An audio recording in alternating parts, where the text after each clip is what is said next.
maximum game. When time first began, the Eternal gave life to powerful beings of light, the Dracoons. But as misfortune would have it, the power given to these creatures awoke in them only a boundless pride and an inexhaustible thirst for dominion. Shaken by this betrayal, the Eternal banished them to the deepest abyss of Dracomundus. It was there, in the depths of the earth, that they twisted into the monstrosities that we know today as dragons. Alas, possessed more than ever by hate and vanity, the Banished refused to admit themselves defeated. Through their voices, they persisted in corrupting humanity. Through their blood, they defiled the land we call our home. From that moment on, mankind would live in fear. Fear that one of the Dragon Lords, the most powerful of the Banished, would one day return to the surface. With the support of his Dragonkin, Saw Ichnog succeeded in escaping from his subterranean prison. And brave souls, guided by the light, rose up and vowed to push him back. Soldiers of the Order, righteous and faithful to the Eternal, who suffered body and soul after coming into contact with draconic corruption. Rare were those who remained impervious to the depraved whispers of the dragons on the outskirts of this gaping breach. One such person was Godefroy of Clerval, Grand Knight of the Order of the Eternal.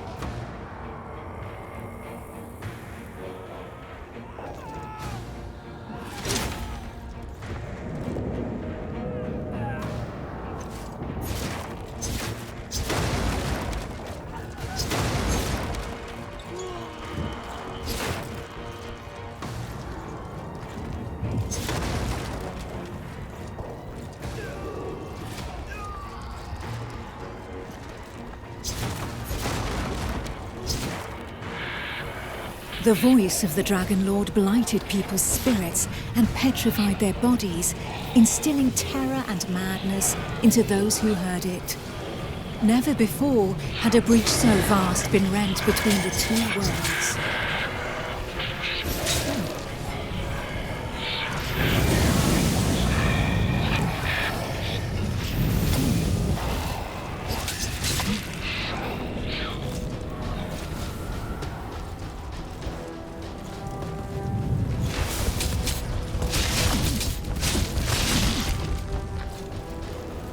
It was here, at this wound between worlds, that the corruption was most potent.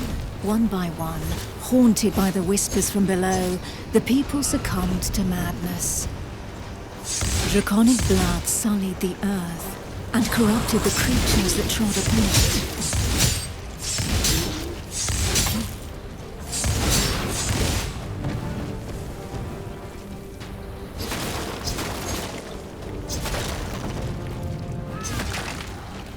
Pitiful in their wretchedness, and too weak to resist the command of their new masters, they drank the blood of the dragon and gave in to depravity. Thus enslaved, they were twisted into ghastly monsters, mockeries, Dragonkin.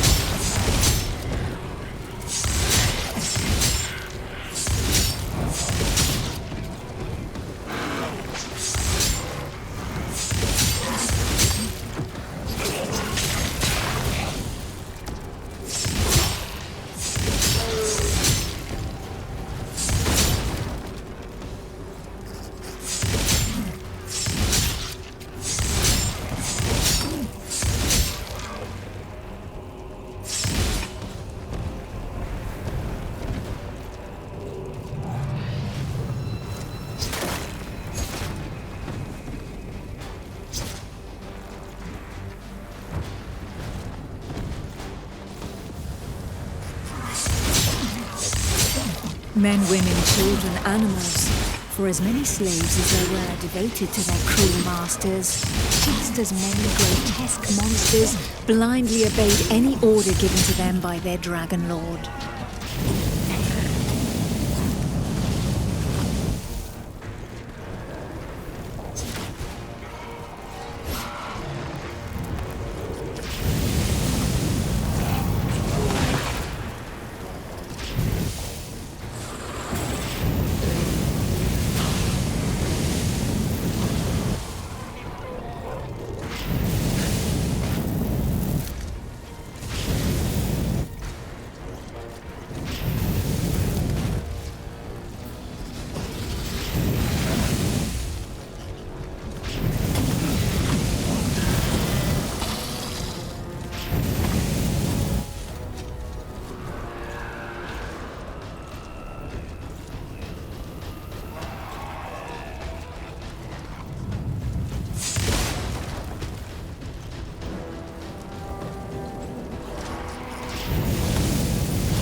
Only the most righteous of souls, guided and supported by the Eternal, were able to resist the corrupting call that led the living to damnation.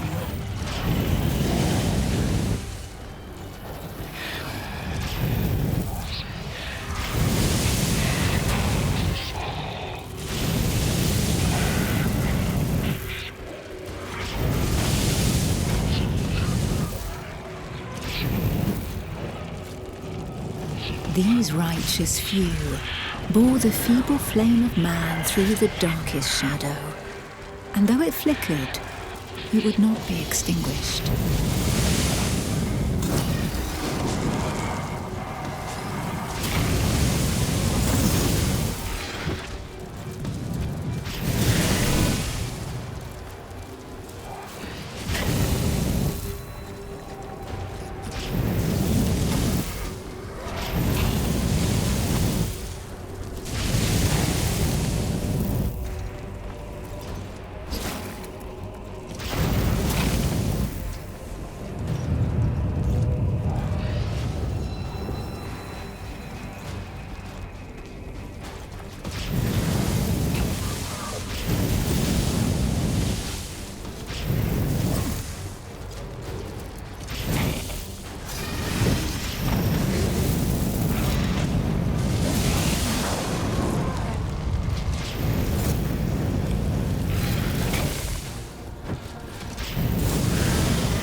Filled with these fleeting embers of hope, a few brave souls founded an alliance to carve the first breach into draconic defenses.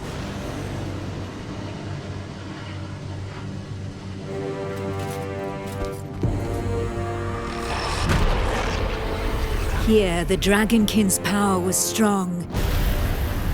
It fused our world with that of the Banished.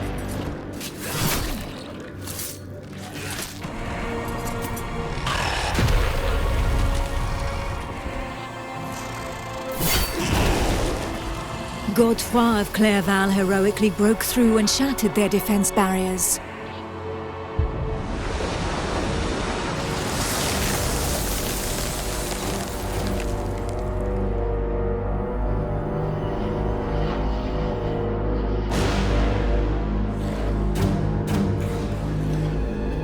This act of bravery, a feat of the righteous alliance of men, allowed me to lend aid to the Knights of the Order of the Eternal.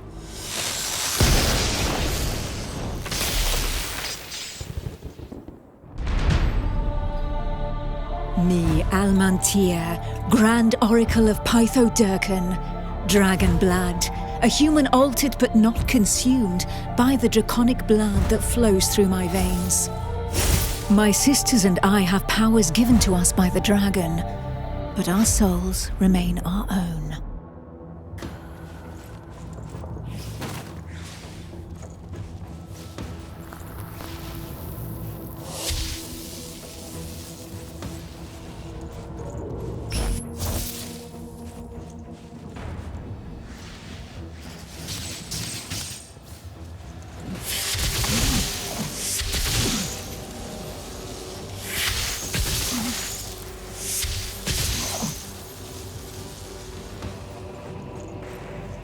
Neither dragonkin nor entirely human, and afforded extraordinary abilities by our forebearers.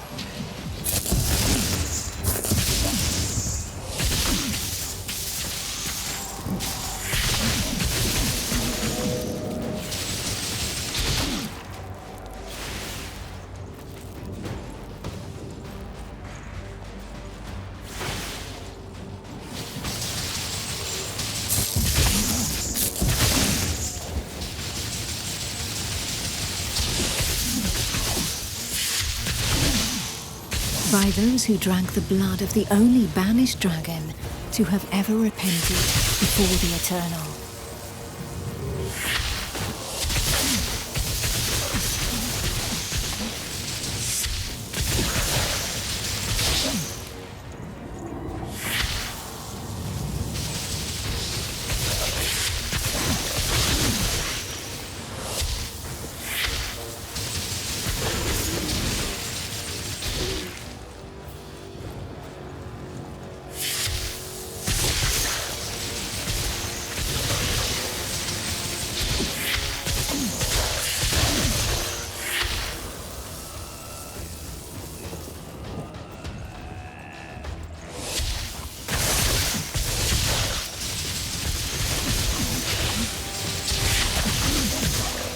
These few drops of draconic blood connected our thoughts to those of the dragons.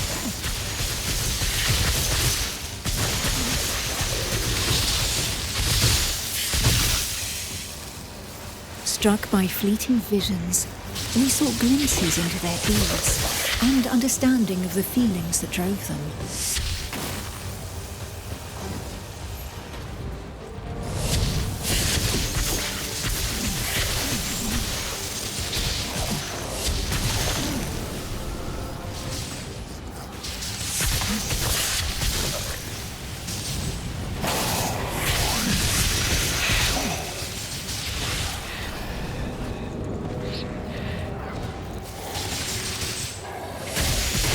With that understanding came vulnerability.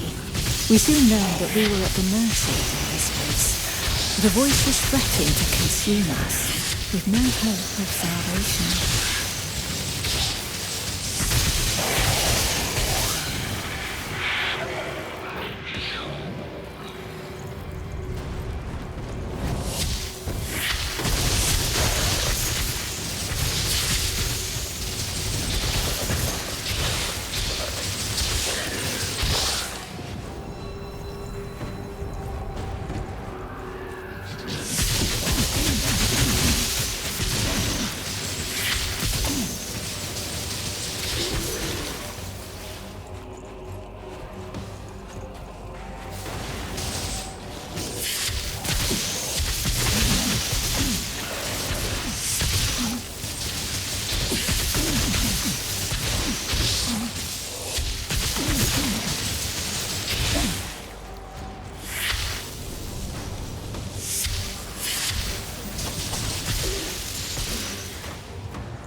the formidable link that connected us to the dragons had also awakened something within us. We lived strong in the certainty that the Eternal had pardoned us for the draconic corruption in our veins.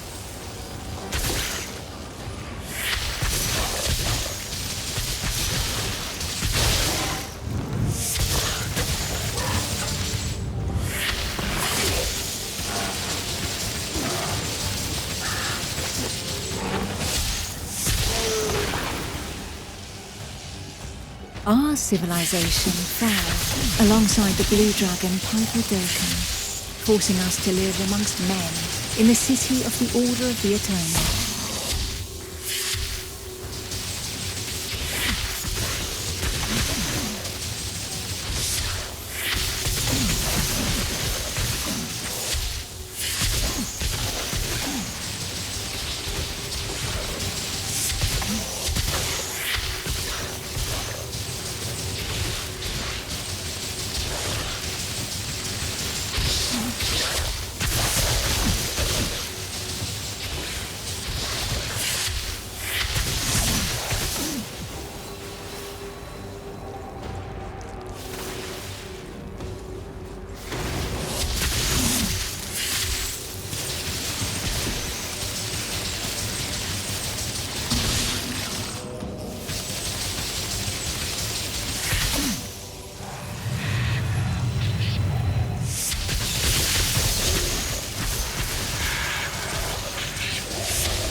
Closer to the breach made by Sir Ichnog, Godefroy, fighting fire with fire, confronted the draconic hordes.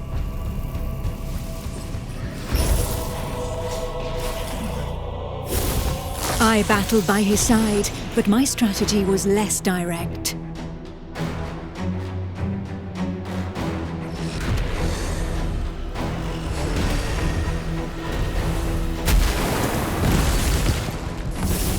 My draconic power allowed me to open up a passageway for the men of Nurogard, all of them prepared to make the ultimate sacrifice to save what remained of humanity.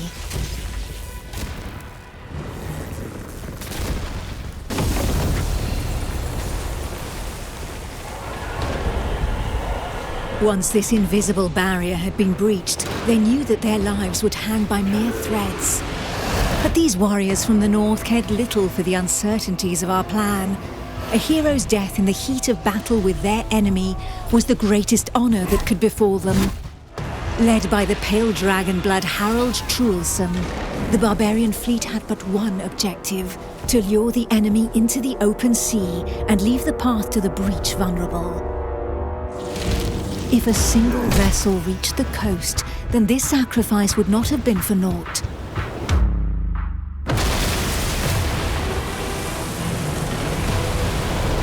Harold Truelson reached the hostile shore and avenged those fallen from the Toil clan.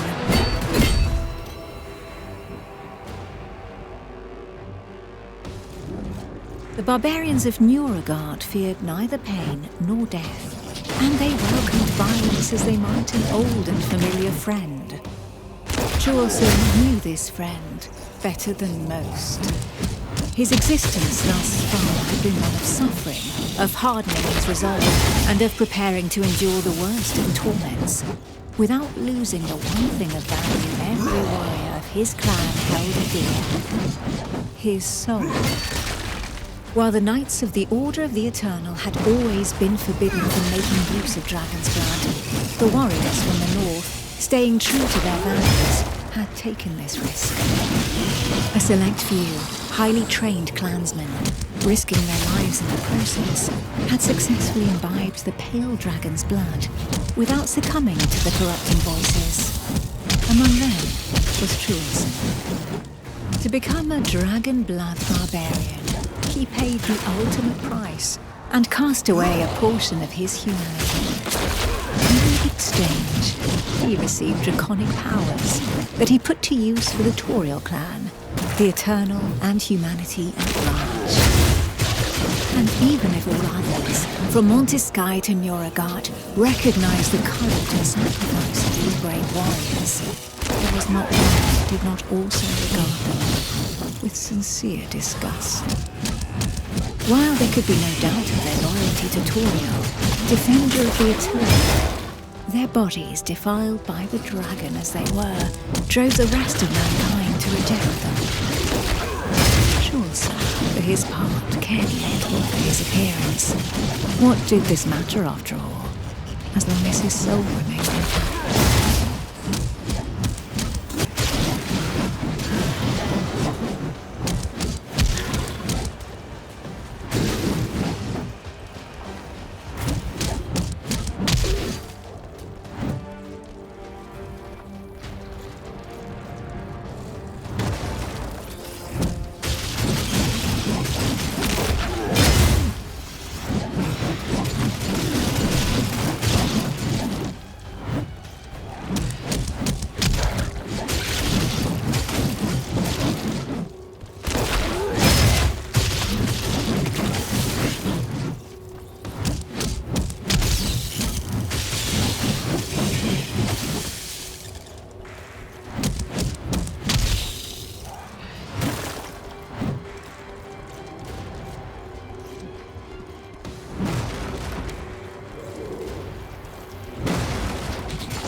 The pale dragon blood had achieved his goal.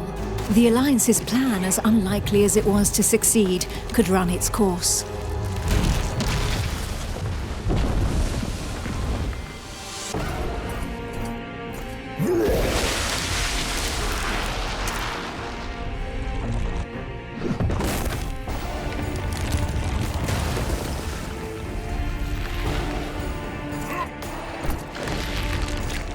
The barbarian waited for the signal that would tell him where to carve a bloody path through enemy defenses and lure the dragons far away from the breach.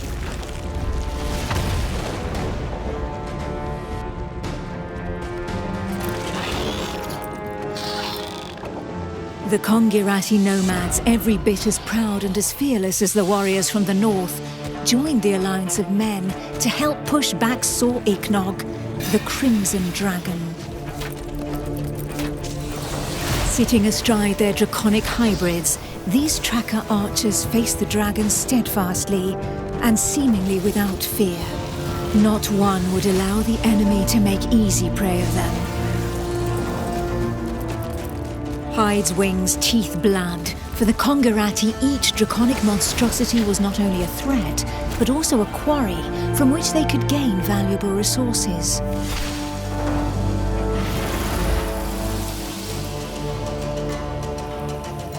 And where others had begged and prayed for divine salvation, these nomads made full use of anything the earth and providence offered them in order to survive.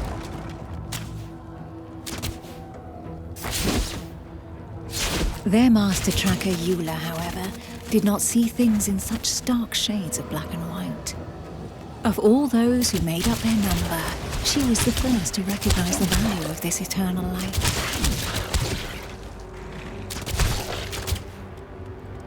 She rejected neither the ancestral traditions nor the tracking of the Dragonkin, who had made it possible for the Conqueror to excel in the arts of potions, alchemy, poisons, and draconic hybridization. How long would her people be able to continue traveling freely if the corruption were to poison the entire world? It was for this reason that she joined the Alliance of Men.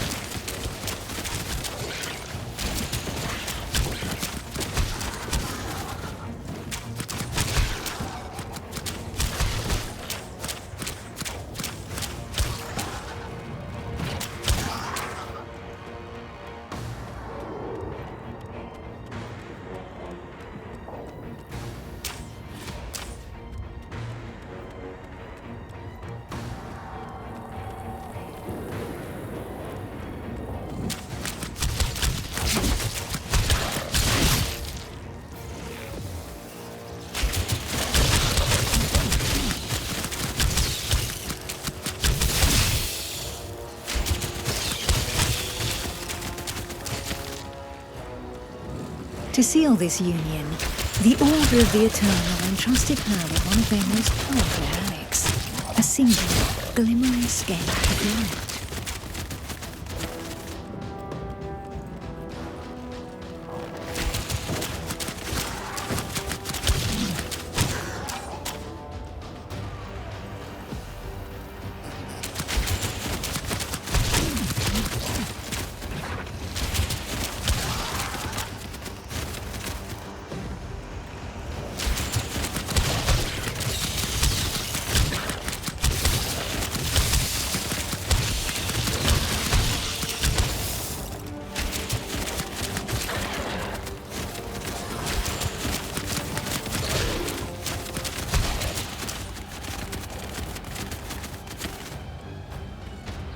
If the legends are to be believed, this scale had been pried from the hide of one of the Drakeels in the heat of battle, back when these beings of light had pushed back the banished dragon lords that ventured too close to the surface. Each champion had one, and the power of their light would be needed to push Sor Iknog back into the shadows.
It was up to Eula, armed with her scale of light, to cast the invocation. She would then know whether she had been right to put her trust in the Order and in joining the Alliance.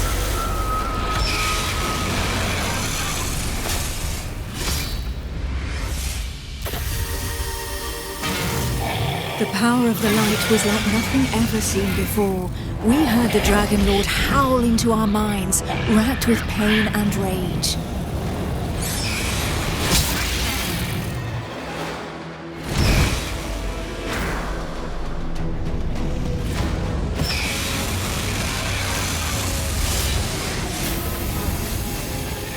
So close to the Dracomundus, our souls suffered as from 1,000 deaths, but we held fast to our positions.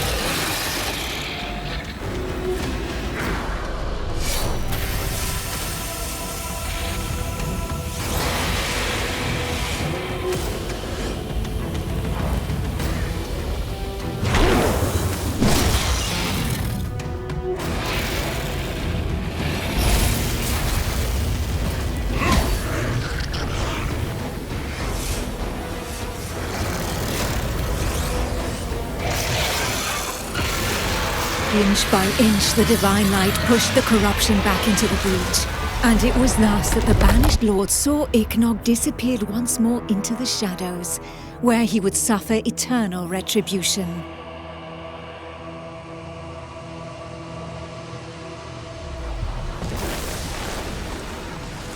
Once calm fell, we were all that was left, the sole witnesses to the feat accomplished by the Alliance of Men. But more than ever, we knew that the taint of draconic depravity still festered in the depths of the abyss, impatient to break free once more. Thus, from the union of men and their allies that stood together in the face of the draconic threat, an elite corps was established within the Order of the Eternal, the Dragon Hunters.